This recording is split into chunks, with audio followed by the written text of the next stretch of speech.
You are watching Leicester Till I Die TV.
Watch us on YouTube. Listen on your favourite podcast platform. Or ask your smart speaker To play the podcast Leicester Till I Die. Right, Chris.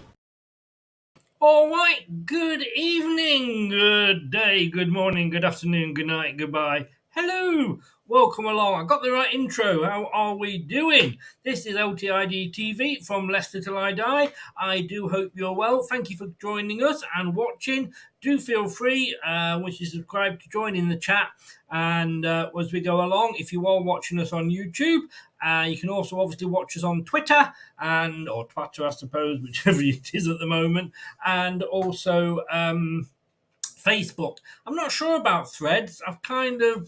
I think it's only on your phone, which baffles me. I need to be able to do things on computers. And if you are listening via your favourite podcast platform, whatever that may be, welcome along as well. Thank you for lending me your ears.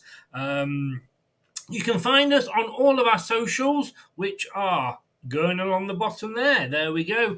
Podcast and socials, LTID TV or Leicester Till I Die. Search either and it should bring us up. If you are trying to get onto the website, you can't. Well, you can, but there's nothing new on there at all. It's just undergoing maintenance. But I do think that will be shutting down.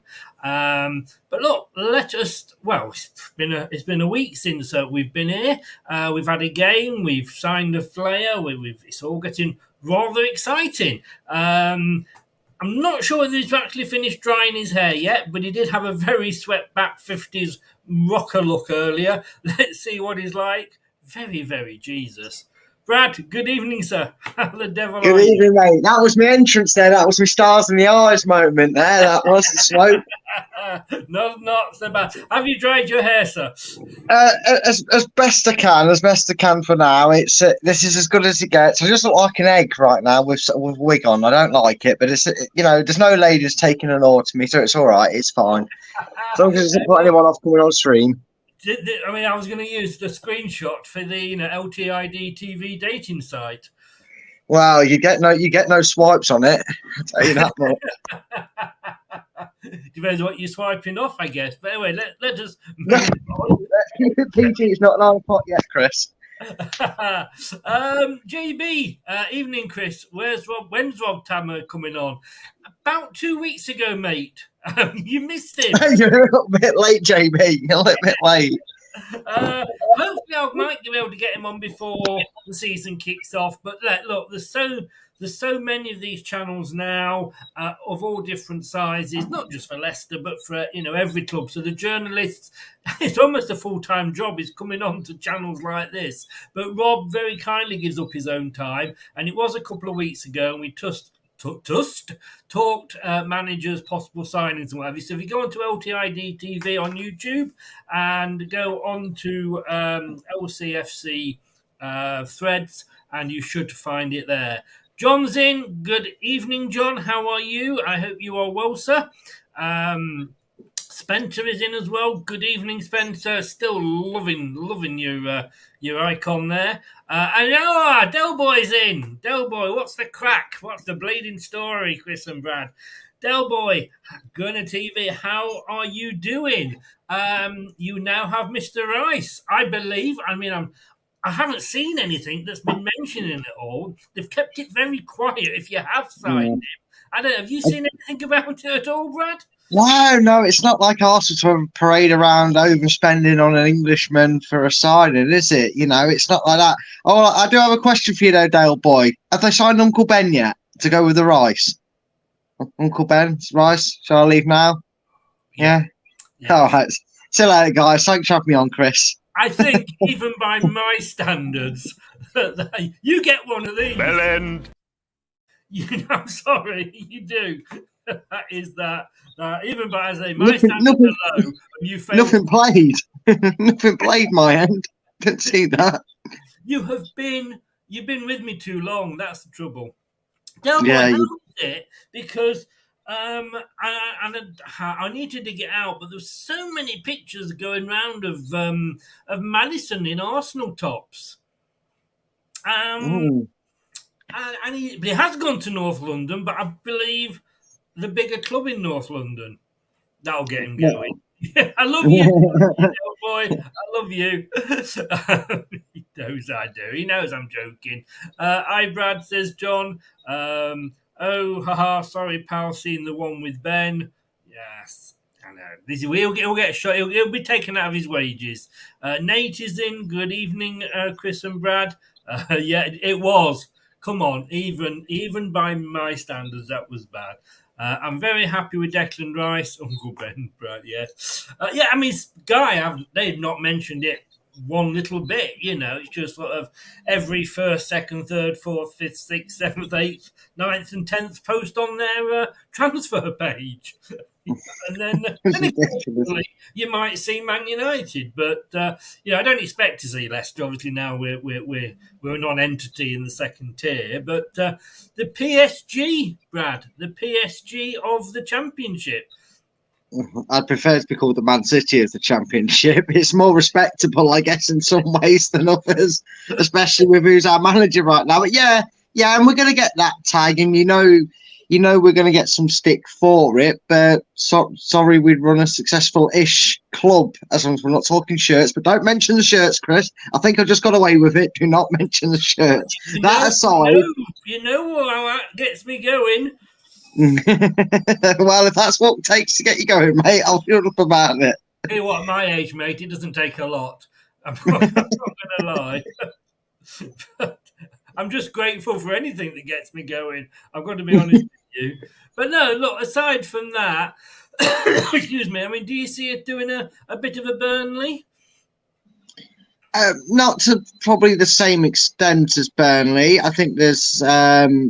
we're doing the right thing in getting rid of players that don't want to be here. We're cashing in on what you'd call high value assets with Maddison, obviously. I mean, I still say the fact that we're in the Championship and we've still been able to negotiate 40 million for him is a very good deal for both us and Spurs. I mean, it's a shame that he's retired from winning trophies, Maddison, but someone's got to, haven't they?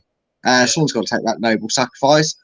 But yeah, I think it's a good process. I think the thing is, like you said, tongue in cheek a little bit there about the PSG, and I said Man City sort of thing, is there's not the necessity for a rebuild. It is literally a case of, if you want to be here and you want to fight to play for this club, then I'll keep you. And if not, don't hit you on the way out, sort of thing. And we're obviously expecting to lose a few more players throughout the window, but the longer it goes on, the more you think, well, a lot of these must be up for the fight. I mean, I didn't watch the game that we're going to talk the game that we're going to talk about in a bit, but I watched the interview with Dewsbury Hall and Connor Cody, and it's safe to say that the change in the atmosphere and the feeling around the club is a positive one to luring people in. So, yeah.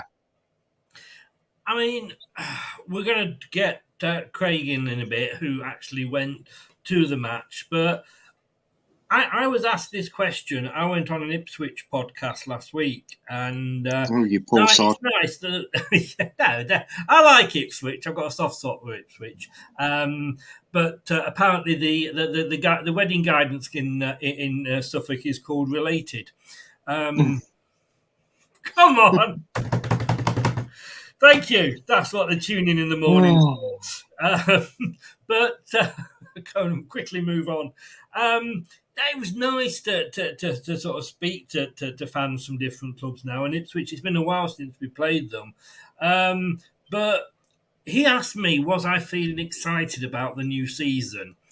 And I've got to say, I actually am, although I'm very distracted with other things, which I'm going to come on to in a second. But regarding the actual football, I am kind of taking a back six. It's off season and I need to recharge my batteries and what have you. But I am actually quite excited by it. Yeah, I am in a way. I suppose without kind of getting ahead of ourselves, we're probably just looking forward to seeing the team play some decent football and actually maybe win a few games instead of conceding. I mean, I know it was only a pre-season friendly, but to see Leicester win a game and not concede a goal was something to take forward. So yeah, it might not be the division we want to be in, as everybody professes to become a Premier League club, obviously, Chris. But it's feeling a bit more optimistic about it. Yeah. Especially with the natural fallout from the relegation. A lot of people, probably a few of them in the chat right now, were feeling and dreading the Championship. And I think now we're kind of coming to terms with it a bit more and looking at a different light. It's definitely a season we should be optimistic for. Yeah. I've just let me just upload a few pictures for Del Boy. But look, yeah, I don't think I'd have been this happy if we'd ended up with Parker or Gerrard. No, then I'd refuse to come on these shows and talk about them because I'd be fearing League One days again, because they're just useless managers. So yeah, out of all the strange left field appointments, if you want, considering this man was an assistant manager and not a manager of great caliber. I know he was at Parma for a bit as well, so he has managed at a club before. So, but out of all the left wing signings, if you will, I'm happy it ended up being Enzo than Gerrard, Lampard, or any tosh like that. If anyone wants to tell me if I'm still sounding robotic, I hope not, because there's not really anything I can do on my phone, unfortunately. You sound fine to me, I must admit, and it's not often I can say that. But right, let me just make a note of that. No, because I just want to ask you a question in a second. The end of the day, football is football, says JB. Doesn't matter what standard. Looking forward to the season up the city, indeed. Like I say, looking forward to winning a few games. The games will be easy for you to go to, Brad, as you're already up north. I don't drive, so they won't be as easy as you think. Although I have got my test at the end of August, so who knows? But I'll see where I am soon. Thank you. Look, Del Boy, if you're still in, and thank you for saying about the likes, please do smash the likes. It does help the channel. A few pictures of some Arsenal players. Well, possibly. Oh, no, sorry. He didn't sign for you, did he? And, oh, no, he didn't sign for you either. And funny enough, neither did he. Yeah, no, none of those players actually signed for Arsenal. It's funny that, isn't it? Wonder where he went, Brad. Do you know where he went at all? Oh, I think it was a team called Tottenham Hotspur. Is it? Oh, no, sorry, that's a T. It's a T. Tottenham Hotspur. Sorry, I read that wrong. Possibly closer before. But somebody mentioned Harvey Barnes then. Apparently West Ham have pulled out. First time for everything. Yes, there is. Maybe I wish I'd done that 26 years ago. That's one of your kids wishing. He's getting married in a couple of weeks, so it's not going to be my responsibility then. But look, no, it's costing me enough to go and buy a suit the other day.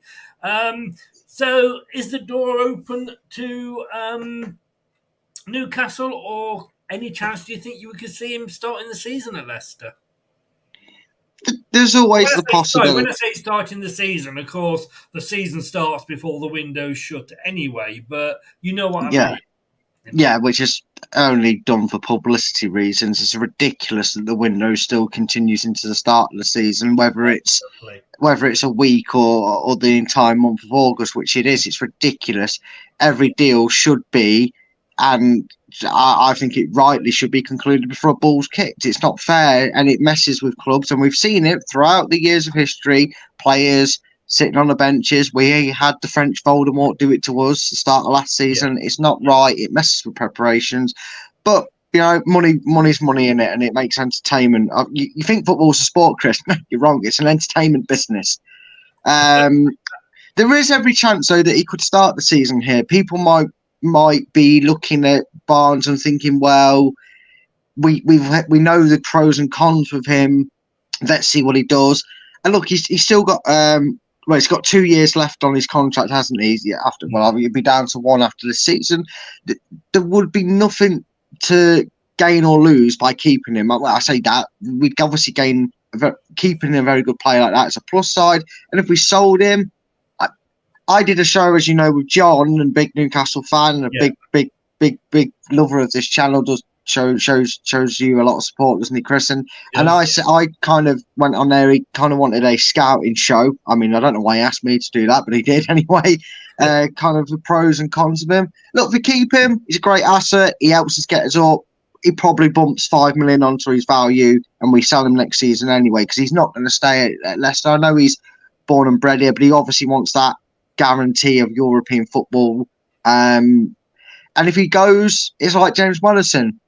He goes for 25, 30 million. Brilliant. That boosts us up from any losses we've had due to this relegation, and it falls us forward. What I would say is, can we get it done quickly? Or, just as I've seen there, Chris, in the comment from Terry, maybe puts himself in the shop window for 4 months and it's a January move. Either way, one of the transfer windows, if he's going, go quickly. Because he's been training now a couple of weeks trying to get used to Enzo's style of play. And although Enzo, you don't want to waste the time. He hasn't picked him, so it's almost like he's not in his plans. And I know it's early days, we played whoever it was, Peterborough behind closed doors and Northampton away at the weekend. Like I said, we'll come on to that later. But yeah, it's almost like he said it's injury, but I don't. That's the old chestnut, isn't it? They're ill or they're injured when they're probably talking about a move, and he's maybe it's temperamental, isn't it, with these players? And again, look, French Voldemort. I won't name him. You know I won't. You'd rather not go down that route. You'd rather say, look, we'll just say you're injured. Get your head, sort your head out. Define where you want, but do not come back to me until you're either telling me, yes, I want to leave, or no, I'm going to stay for the fight. And either way, I respect your answer, but just, sort your head out, find out definite what you want to do, and go that one. And if that's how they're going to have to publicise it for another couple of weeks, I'm fine with it. If he is genuinely injured, then that might be why West Ham have been put off from him. Yeah, I mean, Newcastle are still interested. Before we just go for a little short break, I want to just bring this in from JB. Newcastle want to sell Maximum, then they'll come in for Barnes. I mean, Newcastle fans have been speaking very highly of Maximum since Eddie Howe's taken over. But then again, they weren't talking nicely about anybody under Steve Bruce. Would you take him as part of a deal, do you think? I don't know. He might be one of them players that kind of reminds me of Dwight Gale, who, funny enough, was a former Newcastle player. He's one of them players that, to me, I mean, we don't know yet. I don't know. I can't remember if he did spend the season in the Championship. When Newcastle were a bit up and down, he might have already. I don't know. But he seems like one of them players that can't quite get it going in the Premier League, but if he ever gets to play in the Championship, he could be like, he could tear the division apart. And that's what I mean by Dwight Gale. Anyone who knows him knows he used to rip the Championship to pieces, but he couldn't quite tick it over in his time at Palace and with Newcastle in the Premier League. The problem is, with Enzo, he's not really looking to build for promotion and then sack 5 players off, is he? I don't know if Maximum would be given the chance to then try and reprove himself in the Premier League. I would take it if that is the case, but I wouldn't if he's only bringing him in for one season. There's nothing to gain from it. Yeah, we will come back onto the links of who's in and who's out. But somebody who is in, it is our very own. I don't often at the moment get a chance to play this, so I'm going to play it again just because it makes me feel that I'm extremely clever. Here is wise man from ancient times. Yes, there is. And here he is, the wise man from ancient times himself. Craig, it's been a while. How the devil are you, sir? I'm good, thanks. How you doing? All right, Brad? Not so All bad. right, Craig, how are you, mate? I'm all right, thank you. I think last time I was on, it was on the quiz. And I did Well, funny I you did should watch it mention the other that. night, and I'm not going to say that I'm competitive, but when he got a question wrong that meant he couldn't beat me, I did do a little fist pump. Well, as it happens, I just want to mention if anybody isn't doing anything between 8 and 10 a.m. Monday to Friday, or you're listening on the way into work, whatever you're doing, check out Sunny Hills Radio. They've got a new breakfast DJ on who I've heard is very, very good. Now, I mean, far from me to sort of name names, but I has got back to me that he's very, very good. So if you have missed today's, a bit like Harry Kane for England, missing the penalty, you can always check it out, mixcloud.com/Surrey Hills Radio. That said, quickly having gone past the free publicity, that table, do you mean, Craig? That's the one. Yes, Josh was getting very close to you, although it was a bit of a late comeback because he started off well, had a bit of a dip in the middle, but then finished strongly. Yeah, I thought he was going to do me, to be fair. It was close. It was very, very close. Brad's just saying I'm keeping quiet. I told you, I'm the strongest member of this team. I hold everybody up. Brad's actually hoping that they get 2 more people on very, very quickly. So I'm not there. Yes, that's it. Do you know what the worst thing is about that, Craig? I was the guinea pig for your questions and I would have beat you. That's the worst thing. You got 14. You'd have been joint top, mate. Yeah, I'd have been joint top with you on the test of your questions. Yeah, I was doing pretty well. I can't remember who was it who was last. I can't see that graphic very well. Who was on last week? Josh Harris. Josh. So yeah, I did pretty well on Josh's, to be honest. It's funny, isn't it? It's when it's your questions and you're on and that clock's going. Yeah. And you get torn between 2 options or whatever, and ones that you would normally get. I mean, I saw my brother last week, and he was having a pop at me for a couple of the ones that I didn't get.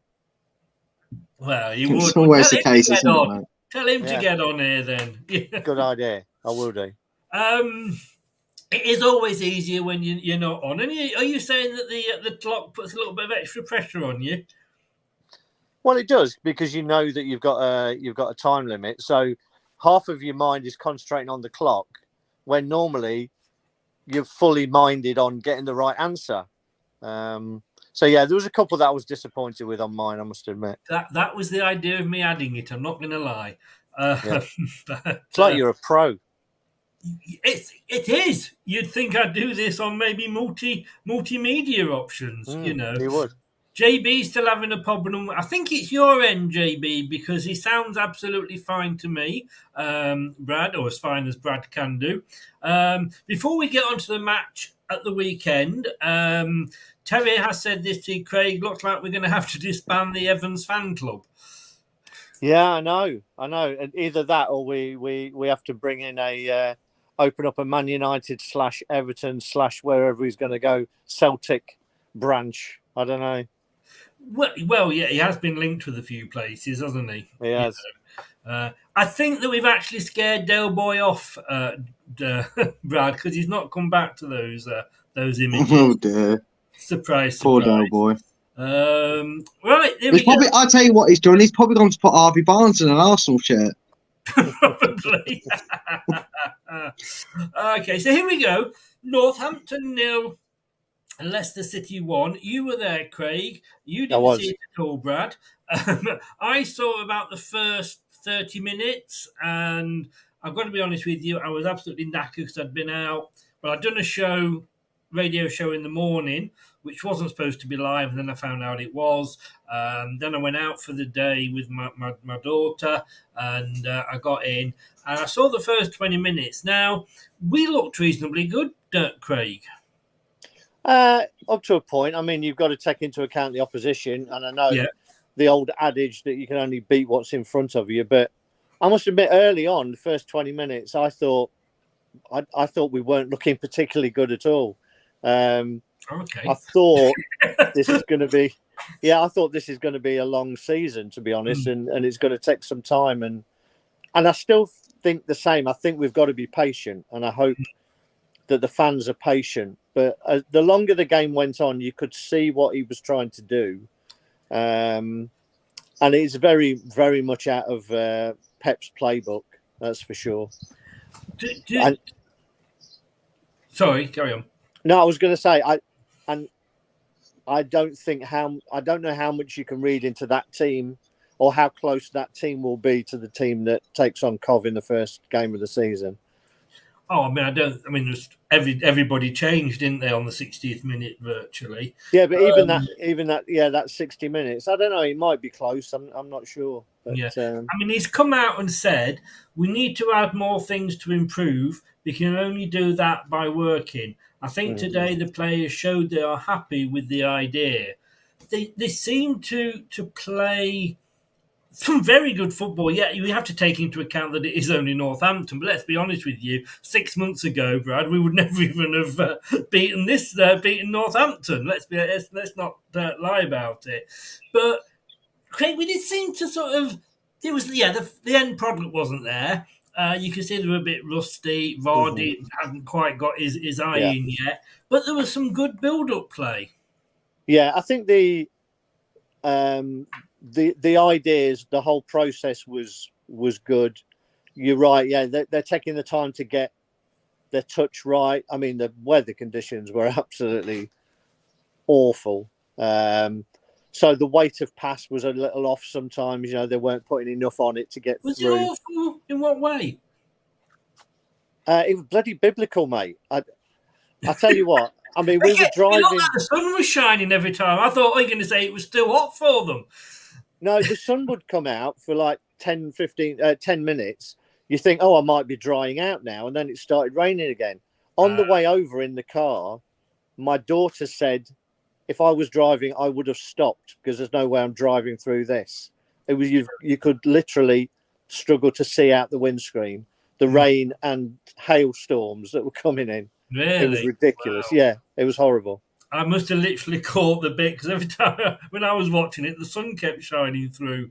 But no, the way they were trying to pass through and create the space, very much he was using JJ second half, Ricardo first half, in the same way that Pep used Cancelo for the first half of last season, where you play a back four, but then I think he did it with Zinchenko before he went to Arsenal as well, where that fullback would then slot into midfield to create an extra man.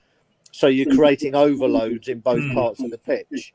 And that's what he was trying to do. So although we were a little bit slow sometimes, you could see it was more forward thinking. And the thing I did like was, particularly in the after-match interview that he did, the number of times that he talked about the number of men in the box. And I think last season we could all see it, that sometimes we had one player in the box too. And he's talking about all this good play is irrelevant if you haven't got enough men in the box. So a lot of positive things coming out. I mean, having watched, and let's remember that it is a pre-season. The whole team changed after 60 minutes. But for that first 60 minutes, and you would think he's going to start with some of his stronger players. There was some funny players in different positions. Vardy surely isn't going to be the captain going into the season. I mean, I'll come to you on this one, Brad, because he's not going to play every game, is he? So surely he can't be the captain. Well, you'd think he wouldn't have the legs to do it, if nothing else. But if there's nothing else stopping him being the captain and playing each week, it's going to be the fact that he's just not got the legs to do so. I mean, I didn't get to see the game, but I've seen a lot of the mini YouTube clips that Leicester have been putting off. Conveniently, they won't allow comments to go on there. I wonder why. But that man in the picture, I've seen a few of his interviews, the way he speaks. I would imagine that that's where his captaincy will be in Connor Cody. I think he seems to be that that experienced head, that Evans-like replacement, obviously a fair few years younger to Craig's delight, and he can actually run. So I would assume come the start of the season that Connor Cody would be the captain. The only reason I could see maybe Vardy keeping it is it's one of them like red herrings, like he will be the leader that the known heads will know, like Dennis Pratt. Vice captain. Well, he could be that. It could be that role. But sometimes you kind of have that leader that's in the dressing room, don't you? And then you have the on-pitch dressing room, on-pitch dressing room. Look at me making up sentences. On-pitch captain sort of thing. But I would personally go with Connor Cody, the way I've seen him conduct himself in interviews and the way he talks about the training. So I don't see Vardy being the captain. No, not at all because of that. A couple of points, Craig, that's come up. Curtin's got a good question, which we'll come to in a second. Terry's, and it's not just, he said, indeed, he was in a very odd position looking back at it. But then he had Ricardo playing what looked to be at the start of right back and Castagna playing in front of him. And I would have thought it would have been the other way around. But there was a lot of players, and whether he's just trying things out or not, but there was some odd positioning, wasn't there? There was, as I say, it's definitely fluid. I think that's the word to use in terms of positioning. But he was definitely trying to get that overload, and he talked about it by playing that extra man in the middle of the pitch, or making the extra man out of your back four. Then you have an overload of 3 on 2. And then in the next area of the pitch, when the next ones step up, you have 5 on a back 4 or whatever. And that's what he's trying to create. So by being fluid in each area of the pitch, you put an extra man in there so you have an overload, which is great as long as you're keeping the ball. And that's the key to it all, of having possession. When you're out of possession, then you just got to make sure that you've got enough clever heads or speed merchants. And that's why Kyle Walker was played a lot at Man City, that he got them out of a lot of trouble when it was turned over and they'd moved their players out of position. Now, we haven't really got a speed merchant. I mean, Ricky P's fairly quick, but if he's the one who's making the step up into midfield, then he'll be out of position. So I don't know, maybe Callum Doyle will do it. I'm not sure, but I mean, it was interesting, and definitely the way that indeed he was getting through from an advanced position. I haven't seen anybody make that many forward runs from midfield since Muzzy, is it? To be honest, it was. I mean, there's a lot of players here, and I want to go through them individually in a second. And I know Brad's just stuck his finger up at me, but I've heard reports that Vestergaard wasn't too bad when he came on. I mean, are we looking at players here that aren't bad players, just were awful under Brendan Rodgers, and that given this new lease of life under Enzo, actually, you're thinking like, yeah, there's a decent player in Ndidi. I think you've got to play to players' strengths, and I'm not saying that that's his strength. Well, we know that Brendan very rarely did that. No, but what it showed was that with that formation, it does create an extra midfield runner that is difficult for the opposition to pick up. The fact was, in this occasion, it happened to be Ndidi. If you imagine that to be someone who can actually finish or more forward thinking, they're going to reap the rewards of that. But I don't know. I mean, he's talking. The players that he's trying that we're being linked with, those sort of attacking mids of a Maddison replacement would thrive in that formation where they're getting the ability to find themselves free. With Vestergaard, again, I think he's always been looked on as someone who could be okay in a back three when you're going to have a lot of the ball because he can pass. He's a decent passer of the ball.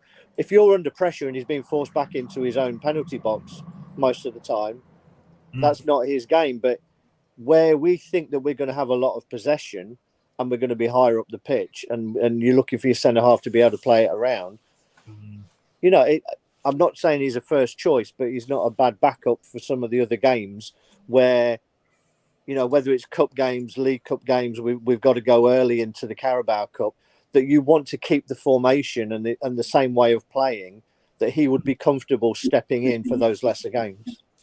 I mean, like we've said, we've seen so many players that were good actually deteriorate under Brendan, and players, let's face it, lose value in the marketplace. But Curtin says here, with the possession-based tactics that Brendan tried to employ, how was the performance different? Was the better performances down to improved personnel? I think. Sorry, I mean you saw a bit. Do you want to pick that up, Brad, first? I didn't watch the game. I didn't watch it, unfortunately. So this is all on you, Craig. I'm enjoying watching the supper. I saw about 20 minutes and I saw the goal, and that was it. I think it's possession based, but because he's trying to create this overload, it means that you can be more progressive, and I think that's the difference. That he's trying to have possession, but to try and move it through the phases of the pitch quicker. Harry Winks was very good. I thought he moved the ball well. And sometimes you look at these players and you look at them when they're not on the ball. And Harry Winks was constantly scanning the pitch, seeing what was going on, so that when he got it, he knew exactly where the next pass was, apart from the one where he smacked Ricardo in the face from like 5 yards. He says here, Andrew, Winks was neat and tidy, but not exciting. Yeah, I would agree with that. He was neat and tidy, and he kept the ball moving. I think he didn't have a lot of runners in front, to be honest. I thought the young lad on the wing took a little bit of time to get going. He took the easy pass off when he had the chance. But I think the one thing that you took from that game was, if you're playing Patson Daka, it needs to be where Vardy is, to be honest. Vardy's lost that little bit of pace. I think more so with Vardy, I think he's lost a bit of hunger. And I think that was such a big part of his game. Unless he can get that hunger back, he probably won't be first choice. And he could well be club captain, but not on pitch captain. Yeah. Daka has to play through the middle because he's an instinct player. When the ball's at his feet and he's being asked to think about what to do, to take a fullback on or whatever, that's just not his game at all. And he looked out of it. But I think as it progresses and people get more confident to make forward runs, I think Winks would be able to find them. I have to ask purely, I'm asking this on behalf of a friend, and that friend is basically Brad.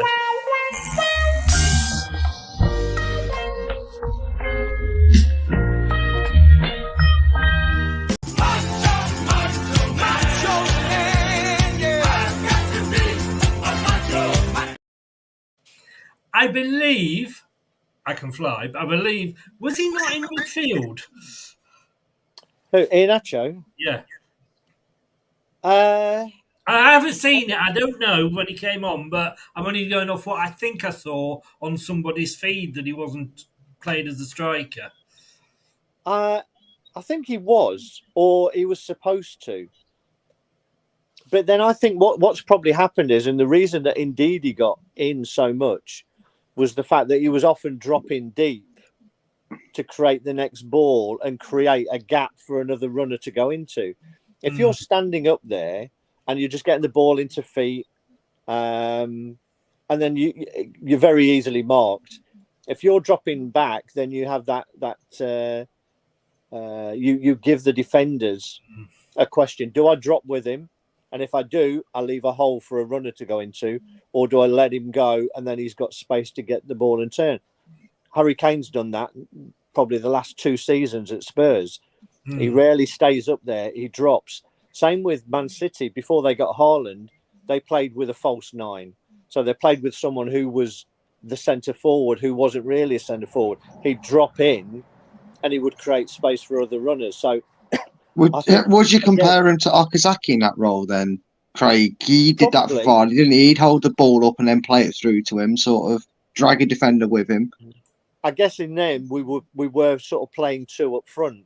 With this, I've got a feeling that he may still go with 1, but he would want his wingers and a midfielder to be doing the runs beyond the so-called striker, because I mean it's all about, particularly in when you're forward thinking, it's about creating space and then attacking space.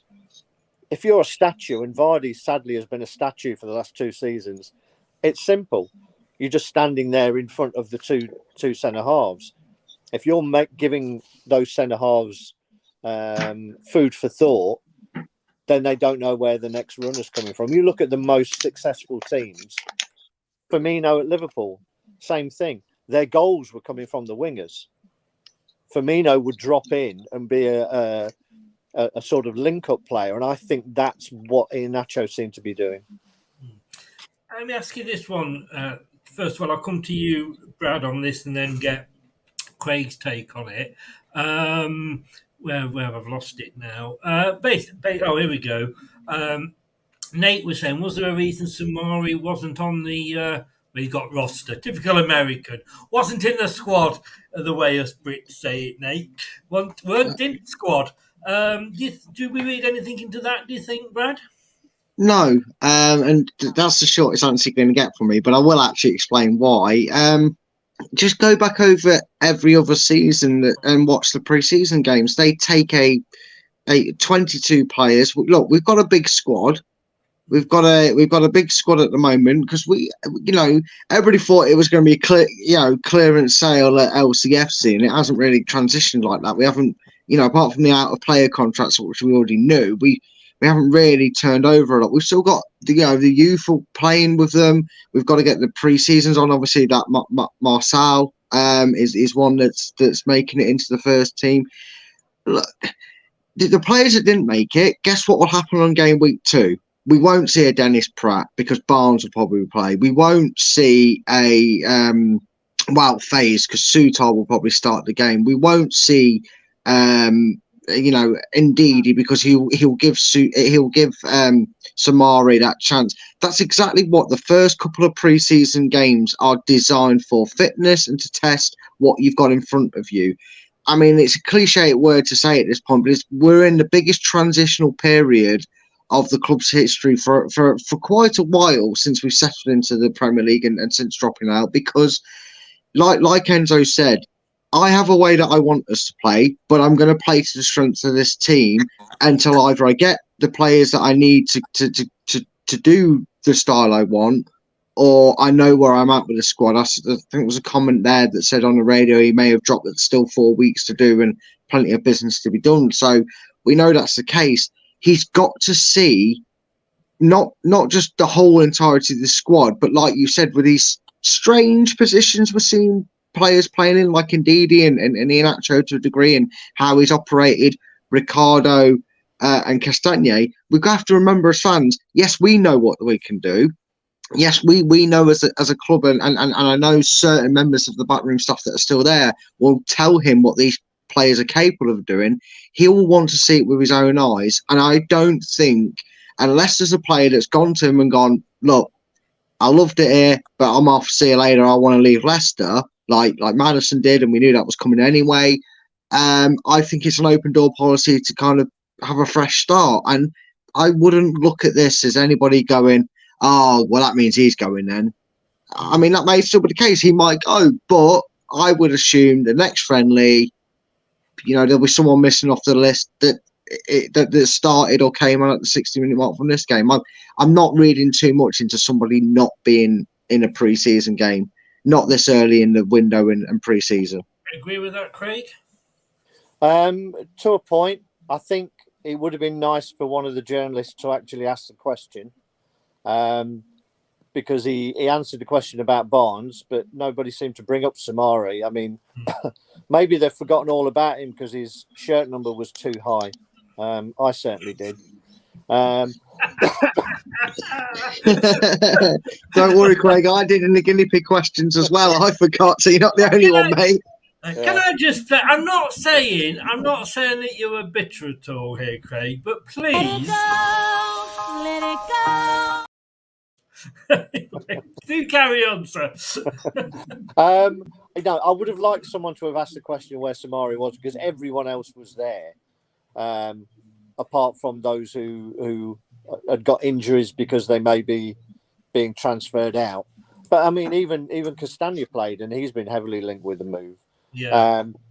I think what he wants, ideally he wants athletes, and I'm not sure Samari fits into that. But more than anything else, I think he wants intelligent players. So I think we're going to be finding out who is intelligent enough to play the way that Maresca wants us to play. Because you can't just sit in a one position, hug the touchline and just stay there. That's not going to do. It would be fantastic if Barnes was still here, because I would love to see how Maresca would develop him from that player who just sticks in one position and won't move. Yes. Because I don't think that would do it for him, to be honest. He wants more of his players. So it's an interesting time. It is transitional. I just hope that the fans are patient enough and can see what he's trying to do, because I'm not sure we're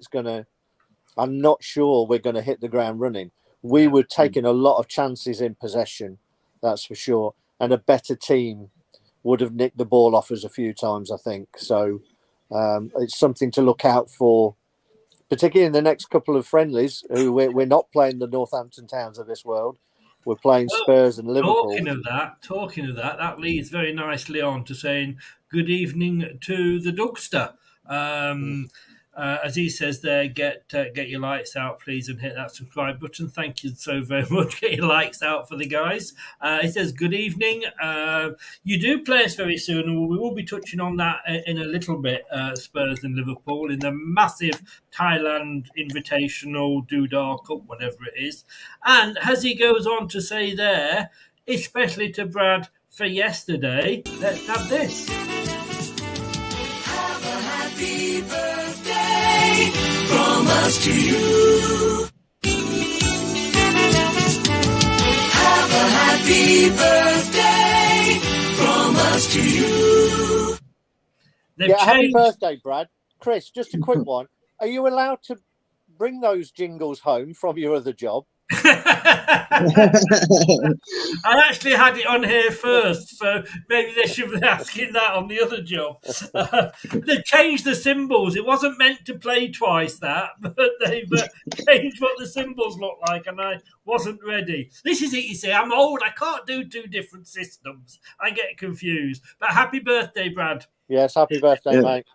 Thank you, everybody. Thank you both for that. Yeah, it was a good day. So moving on now. Everybody's made a fuss over me. Go on. Go on. He's looking good for 40, isn't he? Cheeky kid. Look, what I want to do very quickly, Craig, is just go through the players and have a look. And I mean, Brad will be very interested in this first one because, of course, we have been linked, and again, we'll come on to him in a second, with Kasper's number 2 for the Denmark squad. But talking about Danish goalkeepers, we started with Stolchik. Swapped for Everson at, I presume, 60 minutes like everybody else. I wasn't overly impressed with him in that first half, but he did seem to be using his feet a lot. To be fair, I don't think either of them had a save to make of any sorts in the whole game. So when they were involved, it was basically back passes, all the ball coming through. He definitely took a few chances with some of those passes. He's either supremely confident or he got lucky. But clearly that is the main attribute that Maresca is looking for. And I did see a highlights reel that somebody had put together today and put out about the seemingly incoming keeper.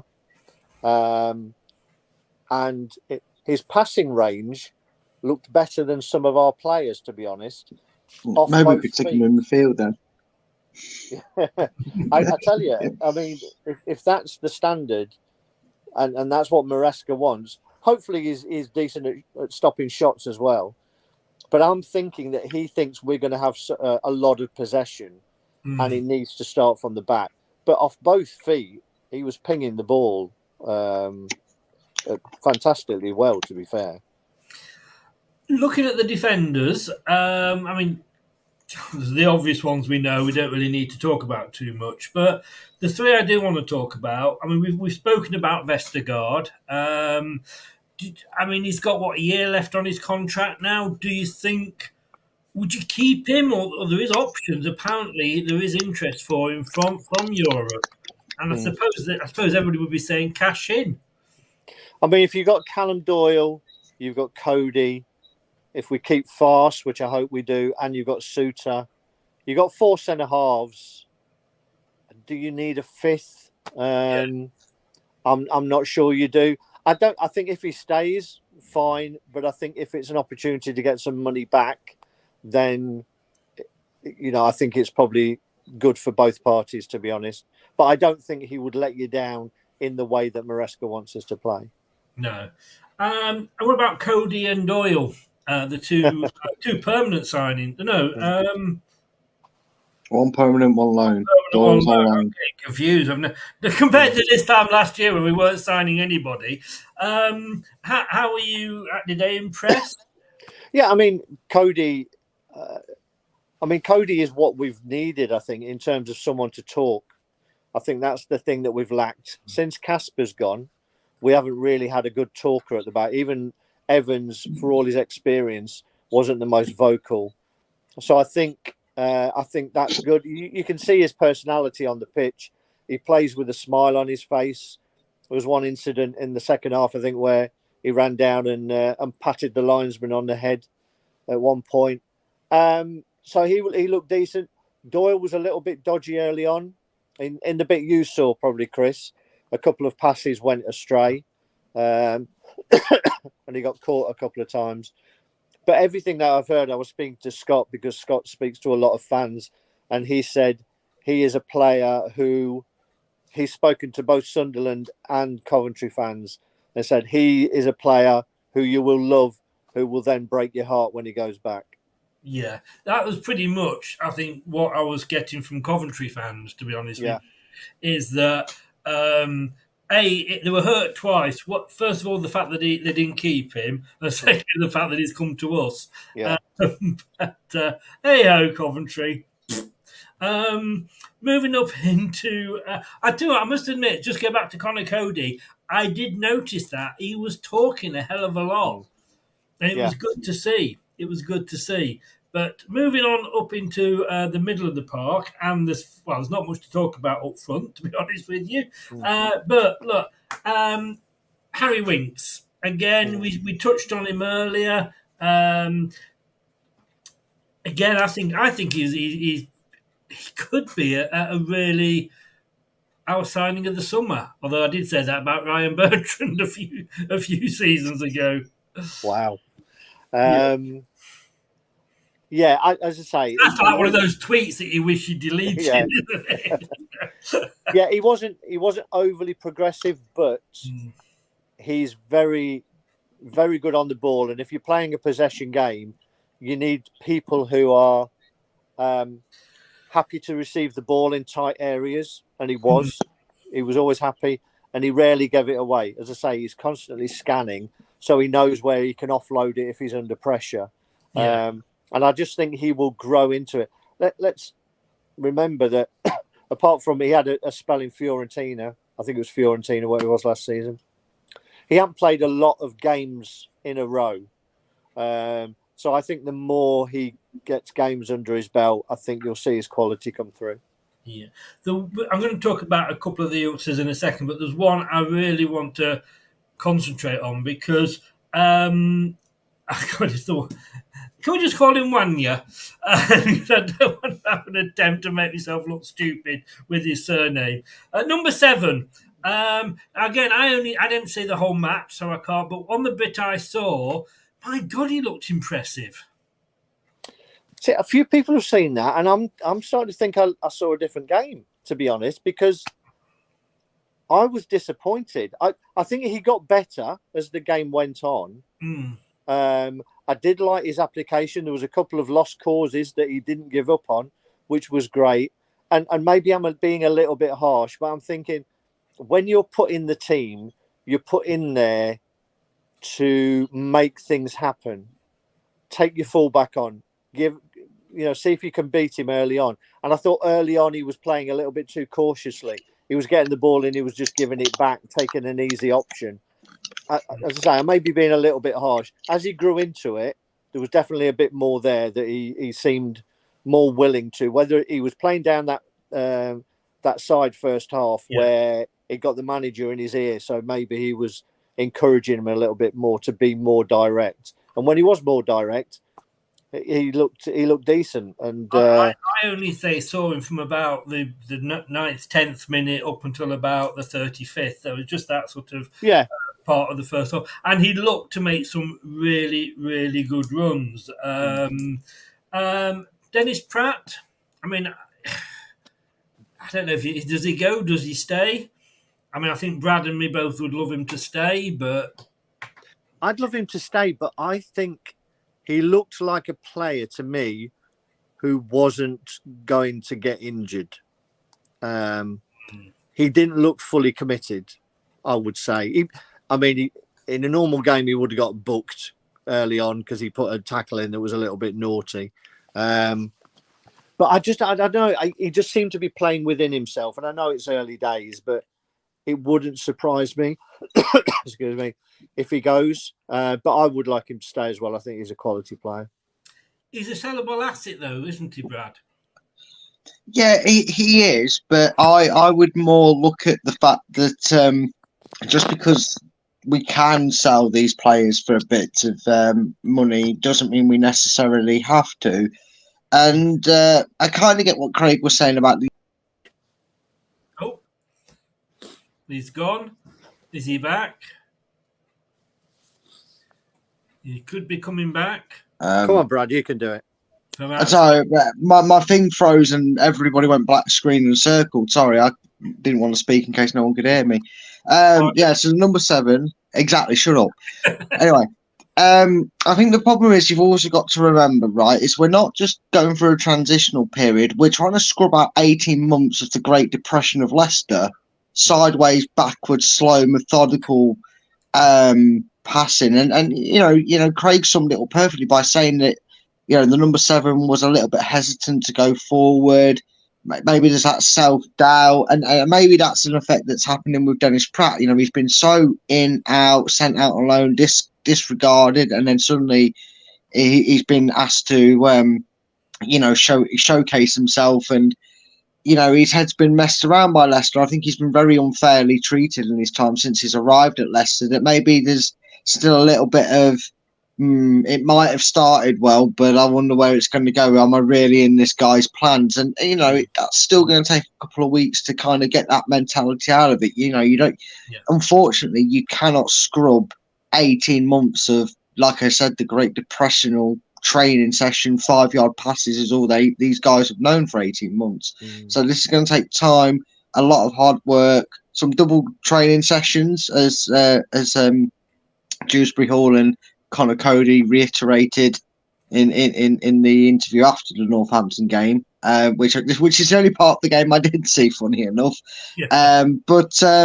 I think what we saw there is maybe, like you said, Craig, he obviously had a word in their ear. Maybe we'll see that more over the next few pre-seasons. We'll see them a bit more alert, a bit more forward thinking, and not so second guessing or doubting themselves, because I would love to see Dennis Pratt here, because I think a season in the Championship is where we see that midfield player we know is there, come to light, it could do him the world of good.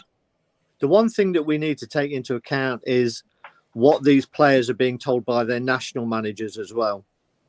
You know, what you want is... I've got such a gripe with that. Purely because it's no international manager's business where they play their trade. It's done personally. It should always be done on how they're performing. Shouldn't care that he's in the Championship. I've already had a rage about the Belgian manager allegedly wasted about Wout Faes telling him to leave Leicester. Why? If he plays 12 games in the Premiership or plays 46 in the Championship, which one's better for you? It's ridiculous. You have no say in a player's career. You should get sacked immediately for even suggesting that you won't pick anybody that's not playing in the top tier of any country. It's ridiculous. Sorry, Craig.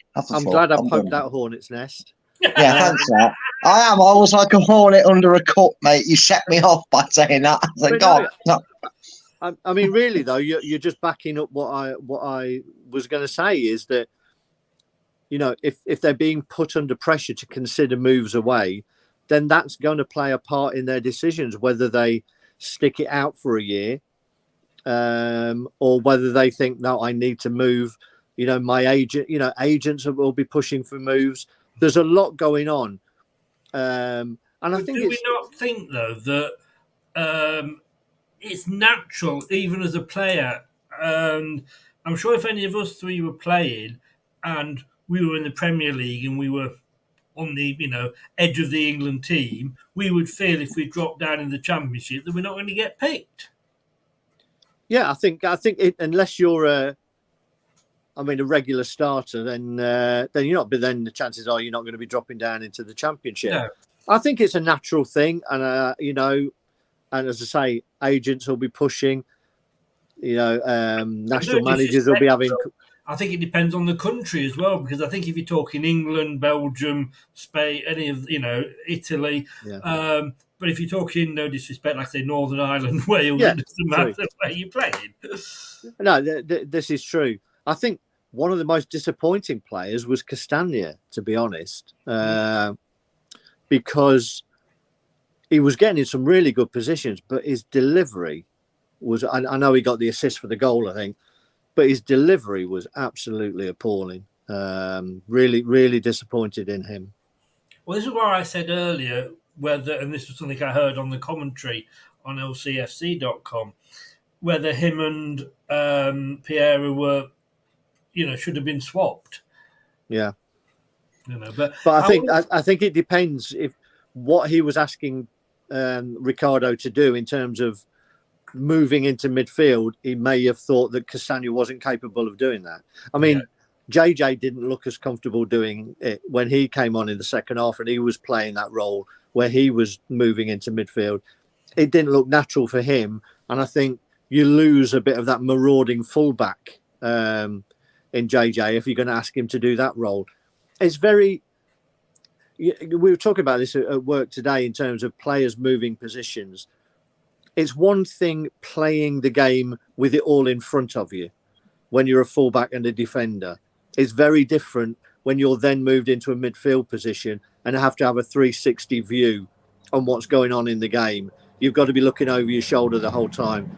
You've got to be comfortable receiving the ball with your back to goal. Some players can do it, others can't. So I think he's trying players and seeing whether they're capable of doing that at the moment. Very, very quickly to touch on Hamza Chowdhury and Katey McAteer. I thought Katey McAteer put his foot in and looked useful. He had a lovely little Megs on one of the players down the left-hand side. Hamza, I've got to say, didn't really notice a lot. He was busy, but I don't think he really affected the game a lot, to be honest. Second half, we were much more dominant and we were moving the ball through quicker, so we probably saw less of him. His game is covering ground and breaking up play. When you've got the ball the whole time, you don't really notice those kind of players. No. And finally, Brad will be pleased to know he's going to come back into the show. Pat Sendaka, really, I want this guy to succeed so much, but, you know, if you can't score against a League One side, is he the player for us? Is he Vardy's replacement? As I said earlier, I think you play him through the middle. That's the only place you play him. He's an instinct player, and instinct players do miss chances, but they're in the place to get the chances. And that's the type of player he is, I think, whether he's breaking through one-on-one. Usually when he's through one-on-one, he's got a decent strike rate, I think. But I can't see him working in a wide position. I think he's got to play through the middle. And to be honest, I'd be trying him ahead of Vardy. Really? Wow. Well, we're going to look on let's just have a look at this comment first of all. In fact, I'll come back onto that in a second. We'll just take a very quick one, and then we'll come back. And I'm going to play this again just for Brad.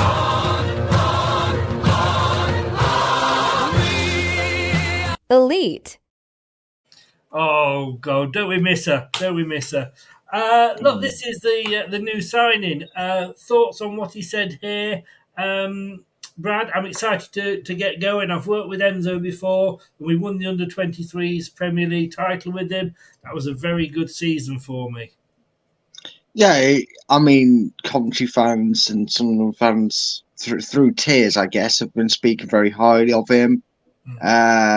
He's only 19, so it's incredible the fact that he's really got that experience already at this level. And obviously he was part of a close but no cigar playoff side in Coventry last season. So the fact that he comes with the knowledge and experience and the confidence, you would say, to play in the Championship and do well at this level, but also he's worked with the manager. I think it's always inevitable, isn't it? You know, you would say 99 times out of 100, a manager takes over a role, and some player who he's had under him at some point in his career usually ends up at the new club, and that's the case with Doyle here. And look, this is exactly what we were saying. At least we know what we're going to get in the Championship. His players are going to be signed that are going to be fitting the system and the way he wants a team that he manages to play, and B, you're going to get players that are committed to the cause, because they're not going to be in the limelight of the Premier League. They're not going to be having the pressures, I suppose, which could be a good thing after last season for a lot of these players. They're not going to have so much of a focus on them being in the Championship, that they can go about and show their skills at a level. And look, he's only 19 and he's got so much experience in this division, and I think someone may correct me, I think he was Coventry's player of the season, or at least the fans' players of the season, if not both of them awards he picked up for him. So he obviously is a very hungry and young talent, and he called us the Man City of the Premier League. Well, that's where we're getting him from. So it's a good player to get through the door. I'm going to just pop in there because I just want to say thank you very much to Greg for popping on. Very much last minute, so do appreciate that. Looks like you've been banished to the gazebo again, is it? Yeah, I can't. They're all in there watching bloody Love Island, aren't they? So I'd set up a bed outside, Craig, if I were you, if that's what they're watching. I know. Tell me about it. All right, mate. Well, thank you so much for coming on. Well done at staying at the top of the table, and we'll have you on again before the start of the season. Obviously, it's been a pleasure, sir. Thank you very much for coming. Brilliant. Appreciate that, and I'll catch up with you, Brad, about getting on your channel as well, mate. Yeah, no worries, mate. Cheers. I'll get in touch with you about it. See you later, mate. All the best. Bye. Sorry about that, Brad. Just he told me he just had to go. So yeah, no worries. It does sound good, right? I tell you what. Shall we have a look at some transfers? Oh, go on then. The Premier League? That's so last season. It's all about the Championship here on LTID TV. Now that's what I call football. You hit the right. This podcast is proud to be part of the TalkSport Fan Network. TalkSport. Powered by fans. Now, according to Mr. Percy at the Telegraph, who is, let's be honest with you, probably in the top 5 of sports journalists that you think it's got decent links and what have you. He's already undergone a medical with us, her manson, ahead of a 5 million transfer. Say the Telegraph's John Percy, Leicester are waiting on Horizon to be granted a work permit, which is said to be considered a formality. Usually, though, at this point, if we're only waiting on a work permit, it's announced, because you always say, like, oh, sign in subject to work permit. So, I think the work permit structure has changed a little bit over the years. It's not such a case of we're waiting on I'm going to sound really old here. I don't think it's not such a case of the fact that the club are waiting on like a fax or an email to come through. Just say, yeah, of course he is. You know, that this whole Brexit thing's piddled us right up over the years of it. So I think it can't be announced because he can't sign the contract permanently, you know, sign on the dotted line. It's not the same as it used to be. Otherwise, I think the club would have announced him as a signing, like you said, saying subject to work permit. It's a bit different, but it does beg the question, and it's one that we've technically already answered about 350 times. Is what does it mean for our two? Well, whether you like them or not, make it 351, but you know that was coming. Yeah, I did. Who goes? It's Danny Ward, isn't it? Let's face it, it was a bad season all round for the club. But out of the two goalkeepers that donned the number one responsibility, if you will, obviously only one can have the actual number one on their jersey. But for who was predominantly our number one goalkeeper choice, look, I love them both as keepers. I think they're great. I think I think Danny Walsh was very harshly treated by the fans, and sometimes, and it was warranted at times. I think it's got to be Danny Ward. Let's face it. Out of the pair of them, Iverson was the more sounder-minded keeper. I think I want to say to be politically correct, because Stolovic is going to be the under-23s goalkeeper. I'd imagine that he's still going to develop there. Smithers is your, in case of emergency, break your glass goalkeeper. And then the only thing you have to decide here, which would maybe shake up the order and how these goalkeepers are, is this a sign-in to be the number one, or is this a case of we like to transition the Dutch goalkeepers as it is? We're going to give Iverson the number one shirt, and he will come in to, put the pressure on Stolakovic, however you want to say his name, to be the number two choice if and when Iverson times come to pass on the torch. It'll be interesting to see. I mean, Smith is. I think we've got another year on him, and like you say, he's there. Jakupovic, isn't it? It's yeah. So, to honestly, there's probably Saturday kids at WH Smith that are on more than him. But Stolchik could even go out on loan again. Me, I wouldn't be against that if we're bringing in another keeper. I think it benefits him. 5 million. All right, I know Ward was 12, but if we're bringing another, he's gone again. If he's bringing another goalkeeper in, I think he's bringing that goalkeeper in as a number one. Well, again, Craig talks about him being, playing with his feet, and I don't mean that as in as he was making them clap with his hands together. He was using, it's obviously a goalkeeper trait that he wants in his goalkeeper, to use his feet to play out from the back. I don't think Iverson was too bad at that duty, and that's what makes me think. I know you don't want to read too much into a fee these days. I mean, how old is this keeper that we're bringing in? Can you? Because that might give us a hint. Because Iverson, I haven't got an age on him at the moment. I'm sure somebody in the chat will. Yeah, I'm sure. So, and that's all you'll need to know from it. Because I would imagine that. He only looks young, to be honest with you. Yeah, he doesn't look too old, but looks can be deceiving. I mean, you won't believe I'm 33. So there you go. I think you were a lot older. So, cheeky, fuck off. All right. Anyway, I think the only thing you get, the biggest question you get from this one, 23. Yeah. So the biggest question you get from this one is which keeper is going? Is it Ward or if it's Iverson? Because if it's Iverson, right? Iverson is about the same age, I believe, maybe a couple of years older, a couple of years, he's either the same age or he's around this goalkeeper's age. If it's Iverson that we sell, it's interesting because then you're thinking, well, Danny Ward's 28. Surely he's the senior goalkeeper.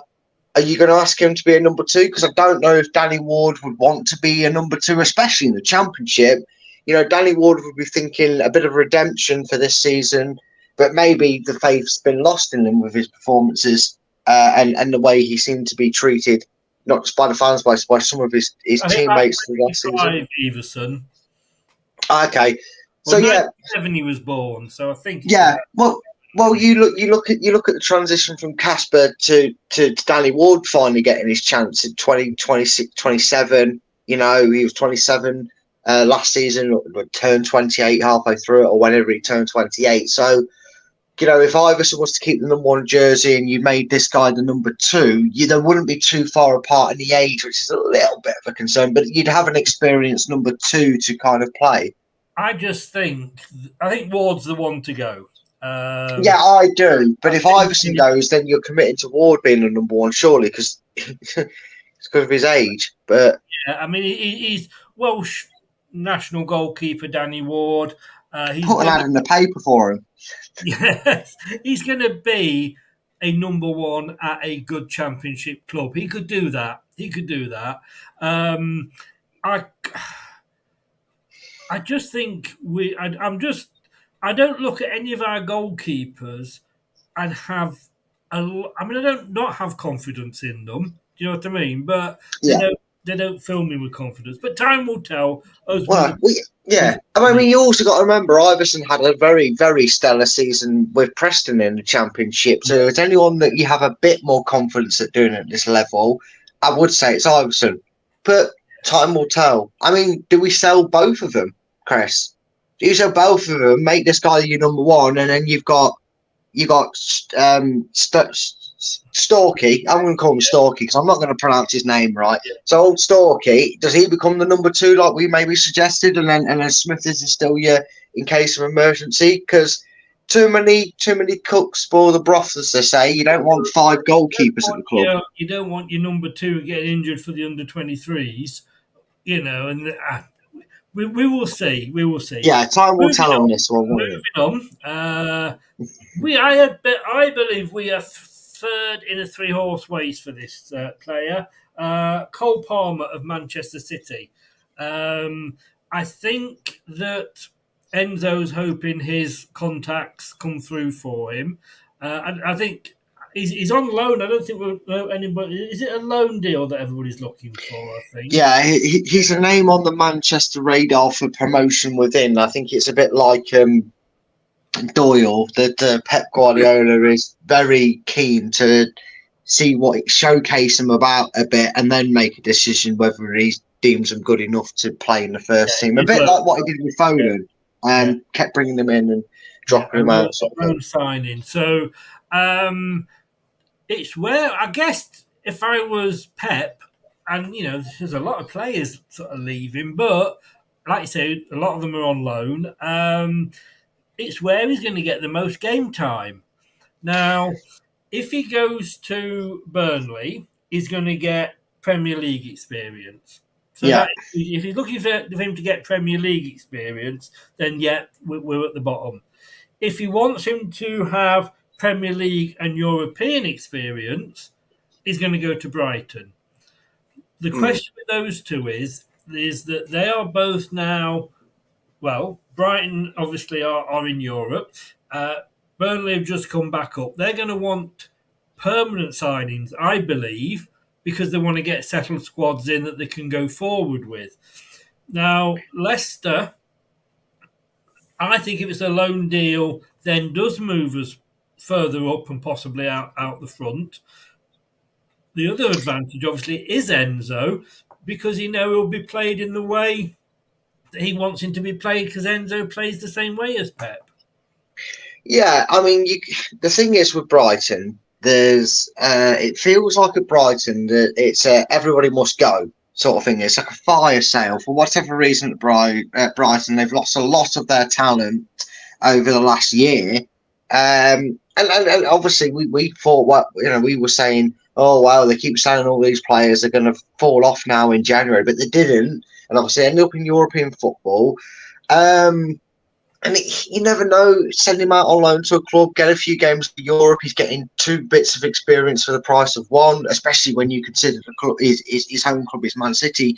You know, if he's going to break into that team, he's going to want a player that gets some European experience. So Brighton holds the advantage in that way. I don't think they'd be too bothered with a loan because I don't know Brighton's structure. Just because they're selling a lot of these players for money doesn't mean they're necessarily going to be able to spend. Like I said, that Brighton are very much like Leicester. They're shrewd. Yeah. Everybody, because they've had a good season, all their players are being linked. You know, the one that was going to Chelsea, they're losing a lot of their players. Doesn't seem to be happening now. I'd like to see him in. I don't know. I think he'd benefit us. I think he'd get more opportunity at Leicester. And the reason I say that is more hypothetical. You look at if you, and obviously we could do this on a show or whatever, like maybe that sell keep sort of thing. Again, now we've kind of know a few players are definitely gone. We could probably do it nearer the season. Yeah, when the transfer window's near the end, maybe we could do it again, Chris. But if you kind of hypothetically look at the squad and make your own assumptions of probably still going to sell him, probably going to move him on, I feel like the place for competition is going to be lesser in respect of a player's way of thinking of where am I going to get showcased more and really prove to Pep that I can break into his team. I think it may be Leicester. I would say you got to also remember though, Burnley's manager, I think he was I don't know if you remember him, Chris, but he was a very decent defender for a Man City side that won a lot of things in his time there. So you can get the same. I was actually just read that point. I was just going to say that. You beat me to it. Yes, he has got that link as well. Was he there under Pep? I don't know. I think maybe a season. Wasn't he? Because Brendan had he scored that goal against us when Brendan first played for us, so as a manager, so he might have been. Yeah, God help us. God, if he didn't play for us, it'd been worse than his manager.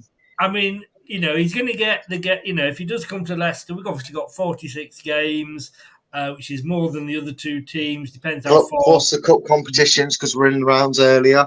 Yes, yeah. So again, with all of these, times will tell, but it's interesting to speculate, isn't it? I wrote this down earlier, and before I come on to the next one, which is a possible Barnes replacement, but if Barnes goes, we've only got Albrighton as an out-and-out winger. Yeah, we do. And again, this is the problem with it still being so early in the season. Until we know whether we're going to have these players or not, you're going to obviously always see a link with him. Now, Diallo, do I know much about him? No, I don't know about as much about him as I do Stromany, mate. I have spoken to 2 Manchester fans today, Maisie and Rich. I was about to say, was it Maisie and Rich? Yes, yeah. And Maisie likes him, but she's not sure if Eric does or not. Apparently, he's been playing in a couple of the pre-season friendlies. He's been, is it at Sunderland? He's been at somewhere. He's had a great. Has he been on loan somewhere? This one, I think. I don't know. You'd have to tell me, Chris, because I haven't cared for Manchester United, so I wouldn't really know. So, unfortunately. Oh, yeah, he was on loan at Sunderland last season, scoring 14 goals and grabbing 4 assists in 42 appearances. Not bad. Not bad. Put Barnes off then and bring him in then. Yeah. She said, did Maisie, that, she was impressed with him, wasn't sure if Eric 11 Haag, whatever he's called, was or not. But she felt he was assessing him as all managers are pre-season. Now, I very quickly spoke to Rich in Doug's chat earlier, so it wasn't a sort of in-depth one. He wasn't overly impressed, but he said, he knows a lot of people are. and he actually feels that he knows he had a great season at Sunderland. He said, but the second tier, he said the Championship is probably more his level. To which I said, oh, brilliant, he'll do us all right then. But with figures like that at Sunderland. Well, yeah, I mean, experience. He's had a season there. We know he's capable of unlocking himself at the Championship, and you know he's a young lad. So, would an extra season in Championship, if he has another flying season and he's with Leicester, obviously on a permanent basis, I wouldn't take it if it was just a loan option. I want it to be a permanent one. But if he has another killer season like he did at Sunderland, we have 14 goals and 4 assists. It's nothing to be sniffed at. No. You know. Some players take a couple of years in the lower leagues and then take the Premier League by storm. I'd be all for it. I mean, I'd be all for him coming in, even if we don't have Harvey Barnes, because, like you say, look, much love to Kevin, old Mark, but I just used the right word there by accident. He's old. He's going to be your cup player. He's going to be your busy Christmas. We need to rest these Diallo's and whatnots, and that's going to be all Brighton's way into the team for maybe to get 6 or 7 games. That, let's face it, that's going to be, you know, all Brighton's role. It's going to be, you know, we're 2-0 up or 2-1 up and just wanting to be a bit more assured, a bit more defensive minded, and that's all Brighton's role this season. And that's not with any disrespect. That's just what happens when you get to that sort of part of your career, which is where all Brighton is. I still would be opposed to bringing him in, regardless of whether Barnes is here or not for this season, because he's one that if you can develop and use him right in this league, and we do get promoted, he's one that's going to, you know, get you salivating and licking your lips thinking, God, what a talent we might just have. George Smith, who writes for Leicestershire Live, was speaking to Manchester Evening News writer George Smith. It looks like he's written it for the Leicester one as well. Unless they've got this the wrong way around. He was impressed with the impact of Dalio on the right wing at at Sunderland last season. Is it no longer it's the Ulival Stadion?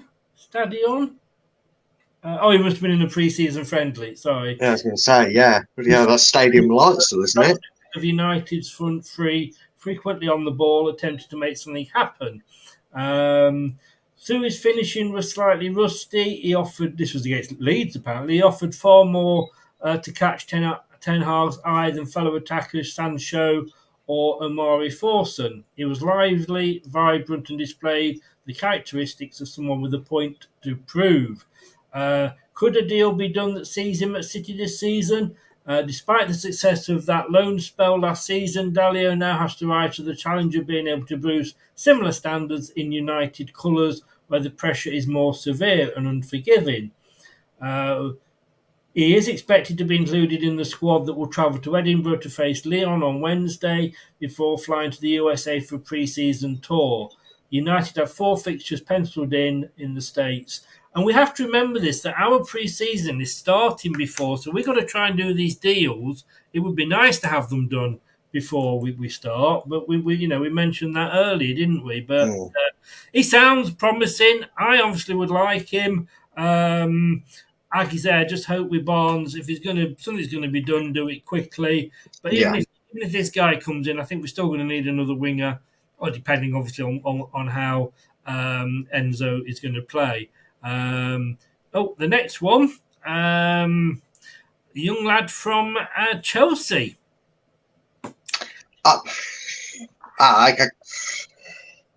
Look, Chelsea is like a car boot sale at the moment, isn't it? I mean, I saw a bit on Talk Sport where they were having a bit of a giggle because they said it's ridiculous. It's like an under-23 squad has been left behind at Chelsea, and I'm not opposed to a talent coming through. Is he one of them that's got the drive and the passion to want to play at the second tier of English football and get a name for himself? I mean, not how do I word this rightly? I don't think I can without making it sound a bit strange. But you know, the youth products of Chelsea seem to be, you know, steering clear of Chelsea. It's almost like gone are the days where, you know, go and join Chelsea. Look at them. Go and get in their youth system because this isn't this. You know, you've got so many players, you know, bunging up that club and plugging them up in certain positions that now agents turn around to their younger, you know, agent, you know, turning around to their younger clients and saying, I know you're a Chelsea player. I know it's Chelsea, but get out of there. Get out of there and show your worth to you know, to football fans, wherever that may be. You know, again, I don't profess to know too much about these youngsters that play at other academies because I struggle at the best of times to keep up with our own academy to know how good these players are. Obviously, you know, he's Italian, so he knows how to fall over. And he obviously knows how to lift silverware, golden ware, should I say there. The golden boot he got there for the under-21s World or European, whatever. Yeah, so he obviously has a knack about him. And again, Enzo's got a long-term plan. If this is somebody that we're considering going, you know, to integrate into the squad, have a good season, and then depending on if it's a successful one in terms of promotion or we have another season in the Championship, you know, if this is a long-term signing, which seems to be what he's more looking for than it is a stopgap signing. I know we signed Connor Cody, but Connor Cody's an experience and an absolute bargain of a signing. That's my favourite signing of the season already, mate. Now, and that's just on the interview I've seen him, let alone in play.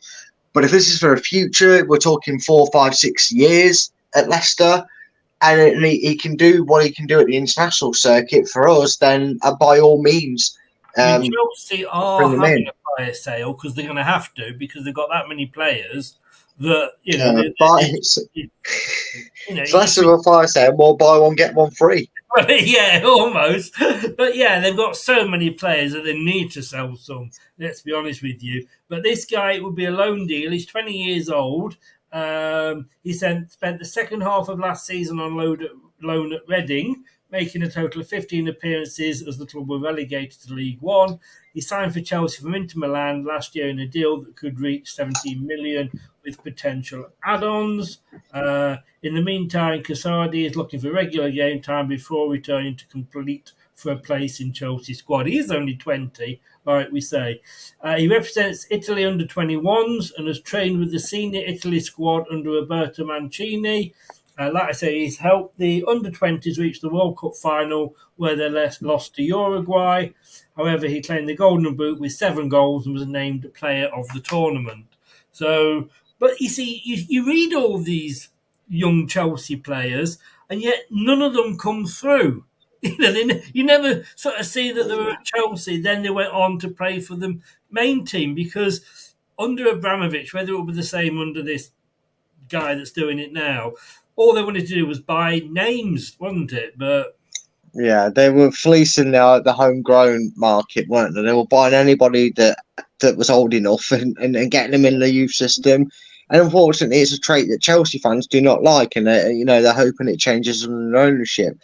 And I can understand the loan because it doesn't necessarily mean that Chelsea won't use him as a first-team player or I am as that, but I can't remember if it was even Enzo that said it himself, but there's a lot of people say, look, you have to be prepared in the Championship that you're going to have to make a few loan deals because while somebody like Cesar, or however you say his first name, I'm just going to call him old Cecil here, he might be thinking as long as his surname's not Pitt.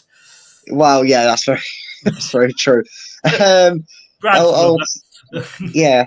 Seth here might be told by his agents, well, go to the Championship, go out on loan, and then if the club you go to come up and Chelsea turn around to us and say you're not in our plans, then at least if you've made the right impression, you might have a chance to play in the Premiership because you help them get promoted. And that's exactly what's part and parcel of the loan market, mate. They come more times than not to make an impression. Sometimes they don't bother, and we've experienced the wrong end of that ourselves. But yeah, again, if he's hungry, wanting to prove himself, even if it's just to try and go back to Chelsea and tell Potty Bear or Todd Bowley, come on, select me, I'm good enough for Chelsea.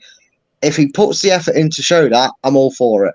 It will be interesting to see how Chelsea deal with the youngsters because, like we say, they up under Abramovich, they bought them, didn't use them, and sold them on, didn't they? It was to round it off. The last question, which Scott asked earlier, and I did say I'd come back to this because we've worked our way through the teams. But he's got here. Does the panel? It sounds like we're on question time. Does the panel believe we will lose one of our front three? I hope not. I think you know which one I'm on about there. I hope somebody doesn't go to the red shit side of the train. You wouldn't be on about a certain.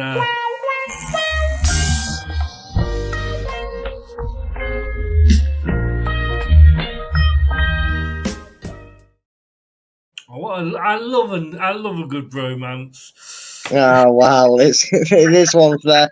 Yes, I may be on about that, but no, actually, I think it's actually vital that we keep all three of them. Again, we've talked about certain areas of the pitch and in the same sort of bracket of threes. I think you're going to need it for this season for the games majority. You've obviously got the hero, the legend, and the hungry, hopefully still hungry Vardy.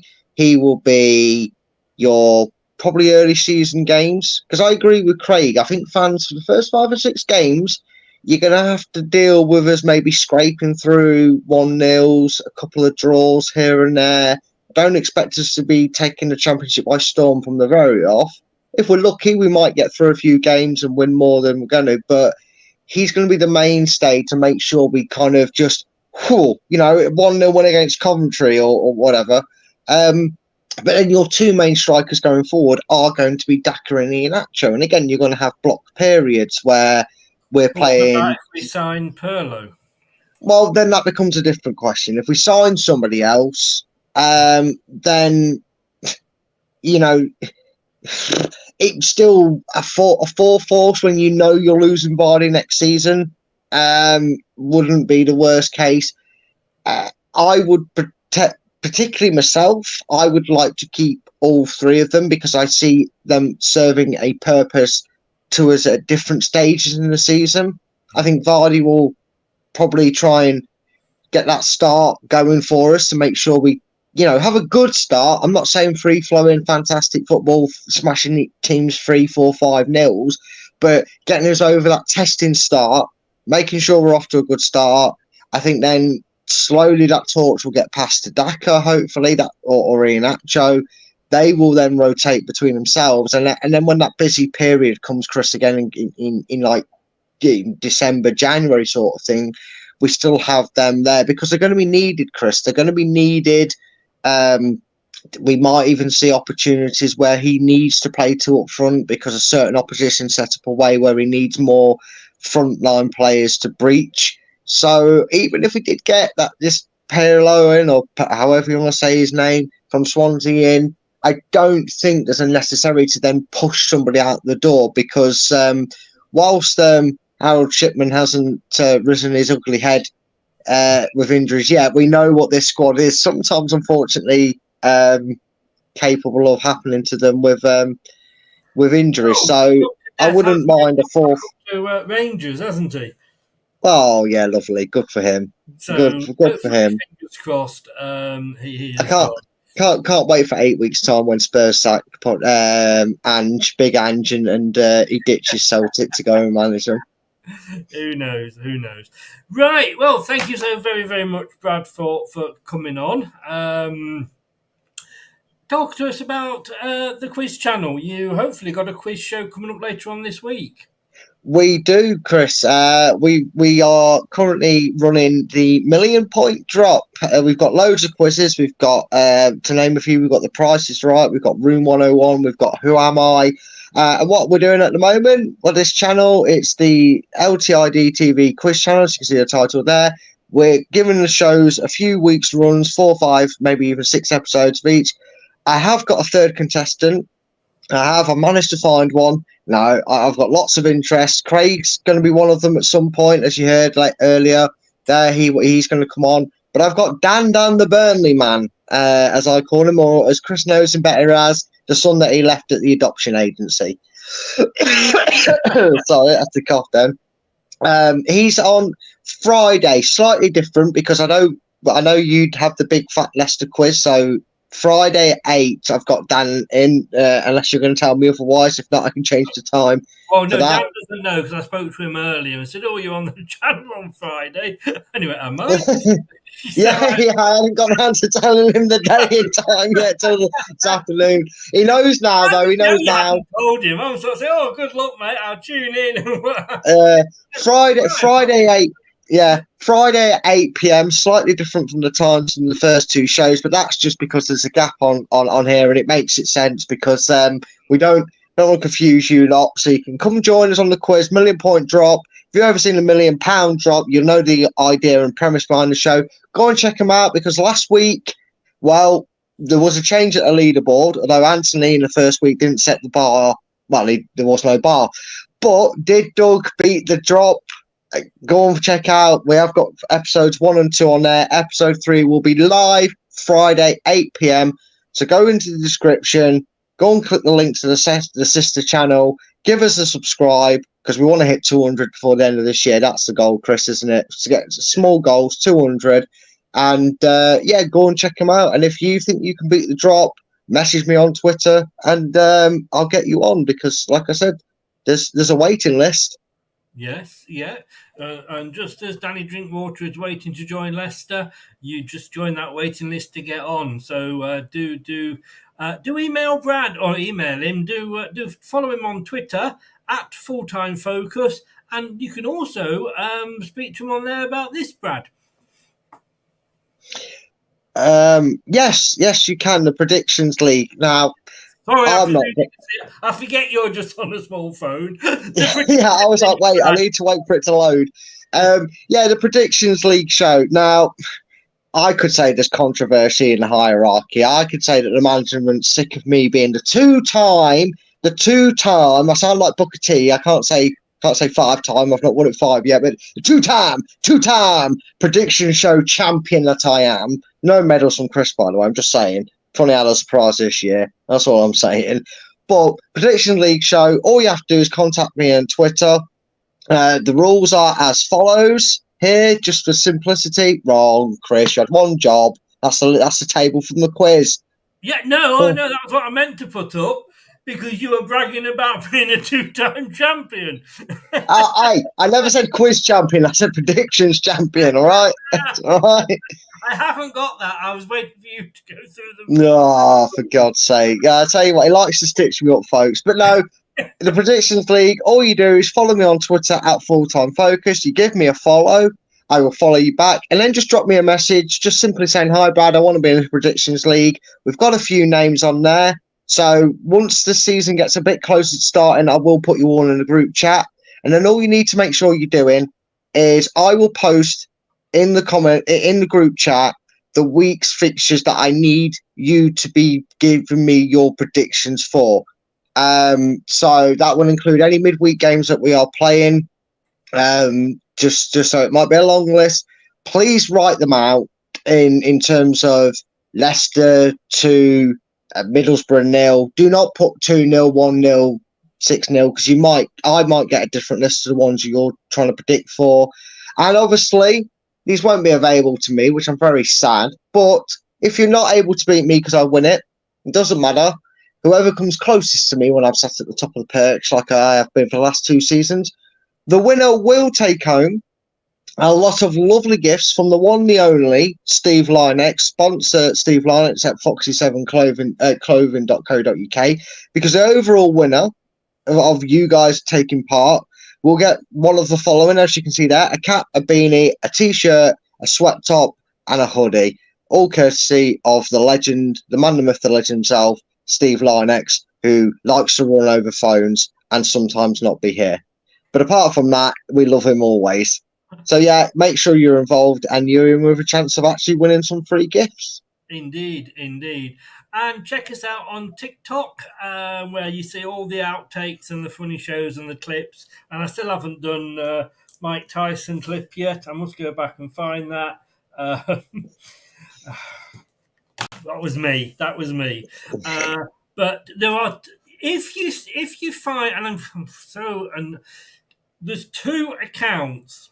LTID TV, as you can see there, is the one that you need to follow. If you follow my personal one, you get blocked because it's just easier than deleting you and then you thinking I've clicked the wrong button and you request me again.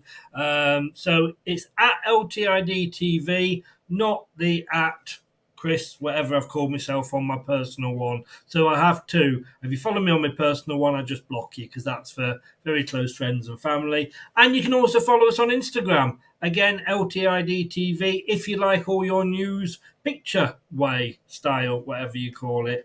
That is where you can find us on the old Instagram as well. Brad, it's been a pleasure, sir. It always is. It always is, mate. And I am going to be back on Saturday morning with an early start, 10:15, for the first England Women's World Cup game. Oh, that'll be interesting. What was that? Do you know who we're playing? Pass next question. You say why you don't do quizzes. No, to be honest with you, I would have had no idea. We are playing Haiti. Oh, it's no need to be mean, Chris. Who are we playing? They might put a spell on us. I don't know. I'm a bit worried about that. But it might be a load of voodoo dolls just lined up against us. But, maybe, mate. Yeah, but that is at 10:30 for a watch along. Looking forward to that.